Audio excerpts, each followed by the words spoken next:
Kaya na galo ko. Bawil ala an chola biel. An chola biel chul kau dien la pa biel an chol machaton. Panda tawen panya kela.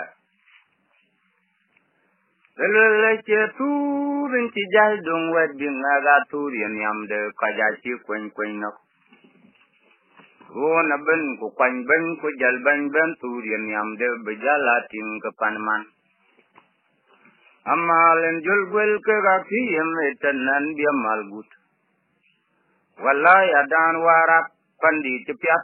Ku babang akom cok kudet kokom kweb mangatung kene caja dal warap.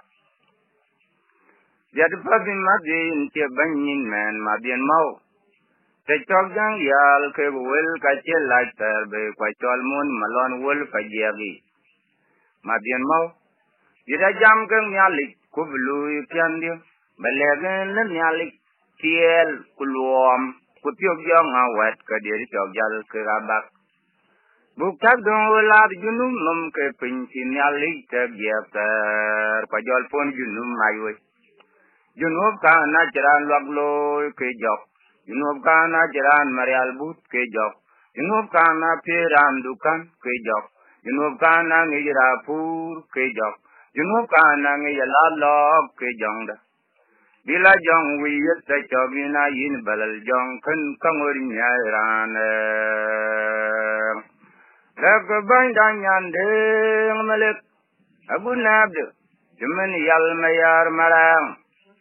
Na kulben weken akum manum tedi tiang lagle bakir mayadi fanana itol junum num kwawi bel weripun ki mad bugyala charnu jalten larumbe kani ujarumbe bardial akum manum tedi tiang kepa fuganun gaidam daden wan ganun wa malal kedang cipingam kwacinialigam kugam jam deng nial ku coblum bentem ke galiap ke cinyaligam nyaliga ku kunba kinji jalban ku kunjunu memram ke mempal ke kigabi cien tiom deng nial wakarut bagjal wakarut ke coro race ceng miri menurur ke ceng tebutoya kajarwai kurer ngalang de menurur ke ceng tebutoya ya ugarwai tebutoya menurur ke ceng tebutoya Tekutogalandin mengagarir bai pande. Iblis kare tiam den mum yatet. Kare tiam den mum nyandeng melik. Tukto tiam den mum. Katukutuwas. Yang unai monjang. Kandana gir kuloy ruai bai. Kandana gir moriano. Kumawai jal diam barmili. Tago jal watem kebak kelakeng tan kadagmum. Kunyu kulagam tokap. Wadian kawana wan beki ben wiyu. Ekir kawewan tiawiyu. Tidak ceng tan ngananan cok memcian rian ke. Kukai koga cegot beranda ya dom wew. Natan ki cegot. Iran jalok dirwan cigarang to. Kuwataran pirwa wanin pirjon garang. Ugawa cegot beranda ya garmun. Kuatap kukela pacuk jal gambu keloy. Najal dong ya kol ciam yu. Akol ngwany ping. Wajam mem, nyalik cemem. Na cemugret mem. Wacala la bagabiel woy ko pana kambia kamalegan banyang monjang aja kwanga gwanan tipinjal ka irora kol je pianje duror no ni mangare na wew toy monjang to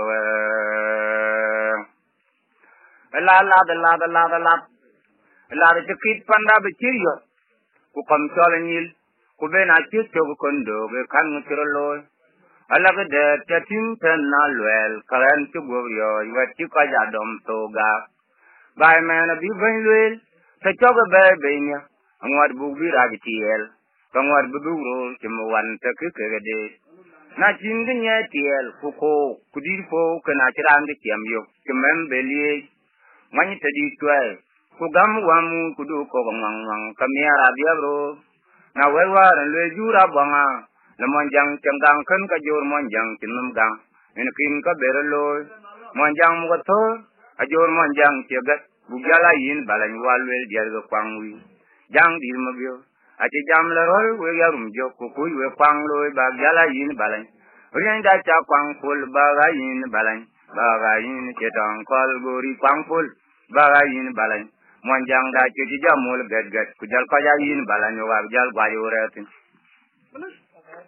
ala wa tan pan monjang anay mai la ke lun tin to lo le ni ya le chok den ti ni ya le nyal banwa ke re la parak ye bang tem landi ko mor makir kuma kol pi gan ke man mu jog lora pol na wuci yok tin marang san dia ke dai ku ke mun dit ko wut marwal woj ma pan yang mo wen mun ke dai so granda to ki pai ta buri so pa ja dia yom yo ayo ko gun ko ni dan ka ma ke ko bu ku jan ko lo non de ben ku non ni ngaden na jor pa ka te ko ma janga ko lombori web ci ka par wiran ke tu ko lay tan tut nyandeng marial nyandeng pum nyan cidin luar din ko din tin kala so law luaj ke dia ma nyal wak orang nyan pen but ke cider chok ma chandi da kwal to lo min jap ni ke ben yeg mo ala wow ke kher tin sala yang anai kwa der ja kan ma yan marola chola kol mangapi ma jong ke la kem ci kwa ja kai kwa ja kem men abet abi gani ya pem mem ku kwan tung ku la mem tin para ke no ya bi ko jwai tempo jwai ko te de wan mo ci diable ja bin kira kun jong wan ci diable ke mi yom mim kal ku ban wo da te ho yun mangar ke jara kelo tut nyen ci la rueng nyen ci kada pande ya yo ci wi tan alom kun ku la jo la wan tan ci ko ni dak ku la we ga kun to di ma dok ma wel a ci ma nok maria je go maria je panarol ka chwal maria je pan jog maria runarol ke men madul di ma bur yang dia jarwai chale te ro ga bi cher wen wan ke kun wan ci ke te dong elwel wen ke en kalwel kun ke en la numbai kalwel wen kalwet mote kan ater ya kan ayon wadin ci kun bin jal berda bung ten ku dong wen yer na jul chaklok ben ko wen yara ka jal de ba bi cher man ci malwal kadam ku tembul bi kay to mor ku nyogram tok na la wen num dik wen ci bin tan tuang de le ga punan ci man mon jang yang ja ton bai ba dolo bayan wet in jol punar ye jot ke ci mam mion kwa cham yan lo ya do lor wen de cham yan de an mo ara yong ye wo cham ya jol bar yo yundi de ya ton ci bang no me ya mo ara yong ye wo cham ya jol bar yo kalwel kun cholan be la ba wadil wel na liawa kamor wo daliwa ben undi ngod ya na liawa kamor wo daliw kana na ton ko ton tin ji ping bayro de na liaw ya kamor wo daliwa ben undi ngod ya na liawa kamor wo daliw lawanum anangi kwany mayom agudi wi pan malengdi bay ka chol pan panyamon marolan ke dong kong bay ana ton ko wan tin ci ping bayro de na liaw ya kamor wo de liwa ben undi ngod ya na liawa kamor wo de liw war mer wan ci dong ganjang mer galib wa madut taki wan dal tin wa moy barol lieta nyira jagun nim kaya yok kamong bay nyan te ganir kana wede rolo chaping kiran kang jo ten ne kidran ran jo de bnian ge Bunyan jal doge la kanyan ke ga churu dar mo ke kerumi en jul dala gotung ba chu te na nya ya kunne ke de jo ke de ki che de to nir ka e mong re jong ba yen ki deng di ya wa ker ba kai bel ba we jam dun ga chin ya ni man di ra chi mo na twa ba tia ke ku di ra chi kur no kur ba ga ku ya ba tia ke bare yelom manyu yelom baya mi ban lom batin te den ke giamtin tong jor kai yok non tong nyal kunon en ma kam ket en tio ko cheng bu ke de mo kumur kwa chero war kwa ko gran ga tergum ku bit nga deng ku ben ga ko jam ka chi gwel tin ya amu ja jam tana ya te ya tana mumura te la mura la kamandi de tengeng tul ben lu ten ku le wode andu kalwen mur ke rande ka e cha guti mo yung china be warma kalwela ka we ajo koyo amo jo koyo kana ran la ne ban koy ko jaru da chong ran nin makana kol ran di twai yal ma ya di wa do men ga ba jola de lo men te boli kuwar mer kuwan tidong ganjang na yalip balonga jol weri wa ko ba dur malok ba chor galom Ayo ngak lakken un yam di dua ngak la yam do pintora. Ayo ngak la yam do. Abial wa jelayir bayuk tanu yam ba wa bial wa jong wa chapian. Yam wa jong toy kai chen yel kwai ko gam. Ugala yam man kich.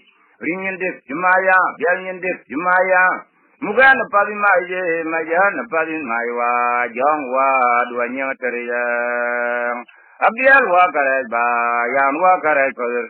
Abial le yaman ke yam chaman kabaguri lain sowa wa abial le yaman ke. Arikin kwalang ig mapiang ninaran chitpoan. Kabia durmaluk chamek paiwamek kuben wadimek kwabijang madi wut chalaba beateng pananyang. Nyaliya Tung chaman ke bidong tonle luanjang mer kwanya biel ke biat kun sidong luanjang ayo nyibol kawak pawian kunyong water wakiwele telemping ale kejori kai tiagren nyanku antu ko nialik yuwajo bud mator Pabun madun wa gabiel jaga pol bache tuang wa buat manyam ken wa magayo jong ku mangui ku umran ki purwa kerato kede na jatu ting lum panranda yilon dol kwam kwe kan ken wan wa ta twinding layak andian manan biar pakane baratong ran tul ting bai panranda kulon dol kwam kana tul ting lum ta berum bakan Angwan banem David Yarwa Gamayanga nan paboli Yading nalapiak non berin yung berin chirweng majong ton wa may walme Nyanding nyana kento Yading nyana ken bakani Nyanding gorin chede bung ding lanbe Kego piu buping alub bichirul wadiaw kwe Minarul wadiaw kwe tot Bichirul wadiaw kwe chur Chaguri bapol lub na chogyar kaken bejal kachira Madun mawian, kwadian akod majuk wakoranya. Adung ni awang, batol wek, ilagan ni awang, pujatol wek, menaleting yabdung, kajol mayu rawer kebeke gagut kuburakung. Ikrajungu, nyali werajungu, nyali ikrajade bacin mamabu. Madun mawian, kwadian akod majuk wakoranya. Ilor kaloi koi muktungang yai, ilor kaloi. Mangal madut kudor kuindor madut kuini web madunding web wa chalaman ilor kaloi koi muktungang ye ilor kaloi nyali je komoy darani dar kulwa nyali je komoy ante dar ditweng wa ta tweng wen dia da cheben dar kumuga ambo polwa walan makoli yol ku kwena jo awati awateri tiamu ke penya ding ko bichenan wel Aylor kaloi koi muktungang ye aylor kaloi ai tab tim ko kudikan kejul atagro korp nyali kudikan kejul ato tim ko biawan machar tim ye timro rawan yo yakam anaben timro rajak barum yakam bawen awoy ku tok ci cegi bijal gaay ke ma be achab gwer jog kere jing madunde ngwek boy ro lang Ngor madong, ngor wek walan diri boy ro lang do. Kenala jit mad monjang wadan tiar pakan tiaweng, nalayaran, binyang chen alung pada kolan kinan jor wer pabiel, tiel ti ilbi kairul gur kata. Layanan di bajal pan monjang ukayoi. Acalul, Sarap, Ayy, pil gedang, aciraman pil. Gedang acikir mayar pil jipil. Rega bikiran ci dom ngum. Kuran cirun ciwi ga bugal ting ga bibib day. Napon ter tong twen wan tong danga koy ku kadas ngwaril. Jawati o por ya tiam namam. Ram de William ga bio ko en tiam banda ga de tin. Tayin ban ga de tayin. Rambu gam ko watai. Abi ko Yam jeje chiriya gatawan yai, ngwem jeje ayriya gatawan. Yam jeje chiriya gatawan yai, ngwem jeje ayriya gatawan banda dan yulkong. Paju ben man kuldom mo abiyay abinding. abinakum junub dan neskele tantino den wol banda riel ye jog ke jog riel bay ga che dom kunyanga bak pinyi yega muchabi ay kwaijo muchabi ay yejo kan muchabi ay kwaijo ayamu piantuk kichol ba ye dom piantuk pin ayamu piantuk be ya pan neskele pinyi den William John garang bay ga chupal Jom ding William John garang bay ga chupal kir mayar bay ga chupal pinyi den nyal nok Jom ding William John garang bay ga chupal ayadu dom betin midnae kedir mi kadir kunae gatar okum begir man na le ken nag ding ku ken nag John ga chetang kong to tawan le dual kanawe na gam kuma kangwen dimon jeng tekto gurut bagdal chulda tekto gurut kawela jal wala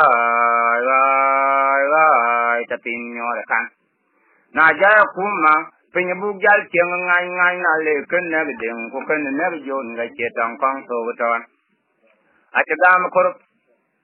achagam korb kap dimon jang dagam korb kap sidel chul dagam korb kap Ajagam korov na lego dunyo balya binya ko chawruna pyar korov ngori bagdam na nyuri yipin yukweyen de nyur nga pande kajayen kartum longtu yukweyen de nyur nga pande kajay kongu